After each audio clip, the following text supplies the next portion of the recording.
Hello everyone, and wait a second. This isn't Splatoon 3. This isn't even X rank. What? Yes, this is Splatoon 1. Haven't played this game at all, actually, until recently where I grinded all the way up to S rank. Now, we're not in S+, mind you, but since the main point of X series is striving to get better at the game, I decided why not go back to Splatoon 1, have some good content, some content I've never had before, and try and learn it.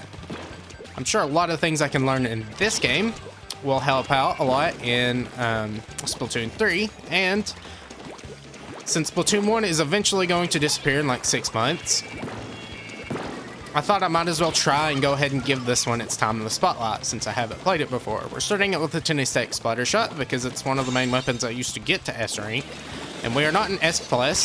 That's kind of the goal. We're trying to get to S+, but we're learning the meta and all the nuances to this game. We've got Zuka. I'm not very good with Zuka in this game. I have realized that. And the reason I didn't just, immediately start from C- is because there were no interesting games in C- at all. You either lost because you were a one-man team fighting 3 other people with somewhat competent players, or you just completely steamrolled them because they didn't know how to play the game. There have been a lot of weird things, mainly stuff like the mode differences are very apparent. Like in this game, it is very hard to capture the zone in splat zones that we're playing. Tower control has no checkpoints, and I don't remember, I think the Rainmaker doesn't reset or something like that. Like you can jump it off the map, but you can't really like die. I don't remember the differences. You can tell I'm new to this game. But we're just gonna try and stay here, skirmish. They're just gonna shoot at me. I have a Zuka now. There we go, kill him. It's very easy to just kind of get random kills with Zuka, but it's very hard to specifically aim, at least in my experience. All right, we have 2 people dead over there. I'm gonna wait and see what they're going to do. Okay, we got this guy over here, but the game isn't as different as I thought it would be. Sure, you die a lot, but you have quick respawn, which just like respawns you almost instantly since it activates every single time. Curious where this splatling is. Okay, no. Okay, well, we're gonna die to him because he had bubbler. Another fun thing is that the UI does not reveal weapons at the top of the screen, so if you forget what weapons they have anytime during the match, well, you're out of luck. And you also can't tell when they have their specials, so surprise bubblers, surprise krakens, all that fun stuff. I'm sure if you played Splatoon 1, you've experienced it all, but I have not, so this is where I'm trying to learn the game. It's also a lot slower pace-wise than Splatoon 3. You don't have squid rolls, you don't have surges, you don't have anything like that, and even the camera feels more sluggish. Very interesting. All right, we take that guy out. But the Tinatech is just a good all-around weapon. It's the same thing as Splatoon 1's regular splatter, or Splatoon 3's regular splatter shot. Suction Bomb, Ink Zuka, and you can kind of just be a very good Slayer support option. Shooters do pain a lot less. Oh, that was a good bubble. Ah, that lasted for so long. I'm not really used to the timings on specials either, if it's not obvious enough. We're fixing to win the game though. Again, it's very hard for people to actually take control of the zone in this game. And also we feel very sluggish. Try and take this guy out. Ah, we didn't even have to. We got our first win. How this is gonna work is we're pretty much just going to do it like an X series would be, where you either go to 3 wins or 2 losses. Points aren't as important here because, well, I'm sure we'll eventually get to X rank or S rank. I keep saying X rank because I'm used to Splatoon 3. But yeah, we'll see how many points we get from this game. Only 5, which is fine. I mean, it's supposed to be slow. All right, game number 2. Now we're gonna get out of the way with introductions since we've already had plenty of those. A whole game wasted on it. For now, we're gonna focus on how we play. Again, this is a learning experience for me, so just try and bear with me on how I figure out how to play the game. Right now, I think we're just going to play it safe, throw bombs. We've already got a kill from it. Stay around. Okay, we got this guy over here. Try and take him out. There we go. Good. I've also enjoyed NZAP quite a bit while grinding up and getting points. It was definitely an easier weapon to use in the lower levels because you are very quick with it, but you can also make paint pretty easily. Take that guy out. Their friend is still alive over there, and I have my Zuka. Also, Old Mahi is the best Mahi. I think everyone who has played on this map can realize that and agree with that. It's just so much better. You have actual flank routes, and you can just very easily move around. Now, they have made it a little bit closer to original Mahi in Splatoon 3 very recently, but it's still not quite the same. Again, this map is very good in Splatoon 1. Is it the best? No, but it's certainly not the worst when you have contenders like Salt Spray Rig, and we really did not do anything that match. We were just kind of waiting for them.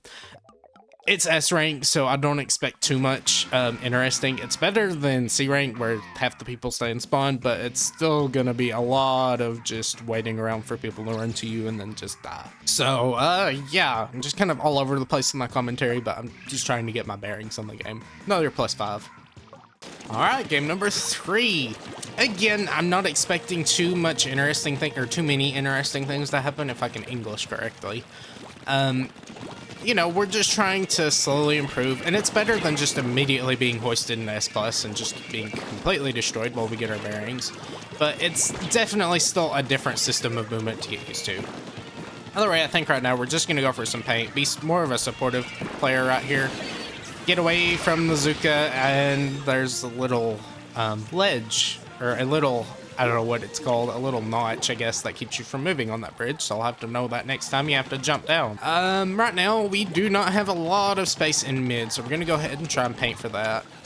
You cannot squid or splatter dash, I think is what it's called, as well here. You can do it, but it's just not as useful. It's not as fast as they made it in the later games. Take a trade there. That's fine. We have quick respawn. They don't. Interestingly enough, they do have quite a bit of run speed, which I've heard is good on Hammerhead, or at least old Hammerhead, which is a lot more fun than the new Hammerhead. Try and take this guy out, or at least help my teammate here. Got the guy throwing bombs. There we go. Good. We'll take him out. Okay, don't trade. Good. Back up. I'm gonna throw a bomb out there so they can't move off to the right and try and paint. Need to figure out where they're coming from. Kind of down here. We're just gonna walk into each other. That's fine too. We can throw bombs at them. Just kind of hold them off. They don't seem too interested in moving. In fact, they got killed by my bomb. Alright, let's paint all of this. I really don't know where they're... Okay, there's one guy over here. I saw a shot going off. Try and destroy this wall. Teammate took care of him, and we're gonna win another game. In 1 second. Yeah, there we go. There's another win. Alright, we'll go ahead and play a couple of other games, considering the fact that the first 3 went very quickly and not really much happened. We are fighting E-Liter, and E-Liters are very fun. Much worse than they are in Splatoon 3, even though the maps are better. Well, I guess they are kind of a trade-off. You either get bad maps, or you get very, very, very strong weapons. Kind of just did a bad opening there, but we'll jump in here to our E-Liter. Now, our E-Liter. Then we will just slide on down to the right. Let's go ahead and get some paint down here. Got some other people. I'm going to go ahead and throw a bomb out and try and use it kind of as a guard. Blasters are incredibly strong in this game. Their jump RNG resets as soon as they're pretty much in the air. So it takes longer for the RNG to reset to normal, or perfect, since it is perfect, after they press the B button. A lot different than the later games, or it takes a lot longer for that to happen. We're just gonna try and hide right here. I don't really see anyone. Wondering if they can see me or not. If they can't, that's great. We'll go ahead and try and paint over this strike. Yeah, strikes are a lot larger than they usually are. More like a booyah bomb, but even then, it's still different. You don't expect it to expand that much that quickly. Probably need to jump in here, make use of our quick respawn, or at least we'll try and jump in. There we go. We've lost control. We're back in control. We're literally doing nothing in this match, are we? Move back up this way. They've probably had to disconnect, if I had to tell, because half their team isn't even respawning. Yeah, it looks like they just have had pretty bad disconnects. Okay, well, there's another game. All right, another round. Hopefully no disconnects this time on the other team, because that really just made that last round very easy and not feel very worth it in winning. Try and take this zone right off the bat here. Shred this wall. I do believe they have their roller up that way. Jump over that. Seekers are fun. They kill you in one shot if you're not paying attention. Well, I mean, they kill you in one shot if you are paying attention, if you're hit by them. It's very easy to get hit by them, though, if you aren't paying attention. I've run into a lot of Seeker spammers, which really doesn't make any sense. Just gonna go ahead and try and paint here. Also, you spam Booyah in this game to warn people you died, because you can't say, come on, which is this way in this game, once you've died. Very interesting. There we go. Got him killed. Unfortunately died.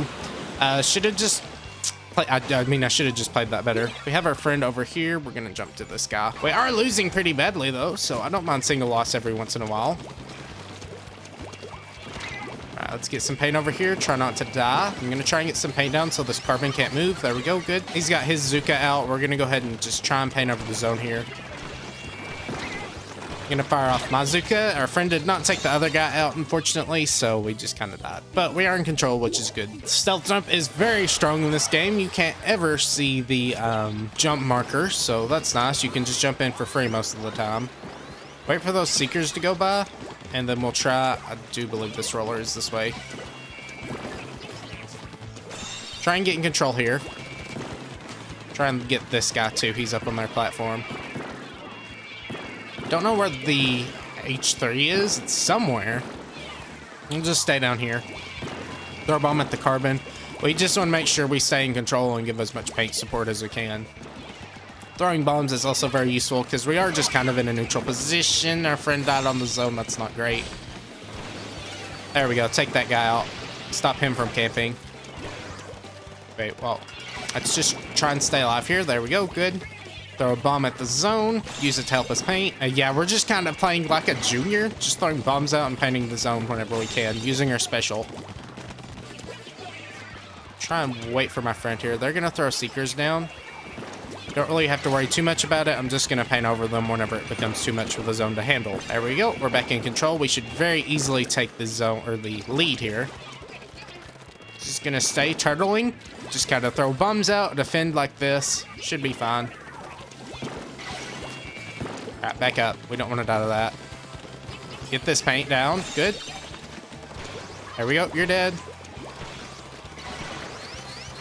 Come on. We need to take zone here. Okay, there we go. There's another win.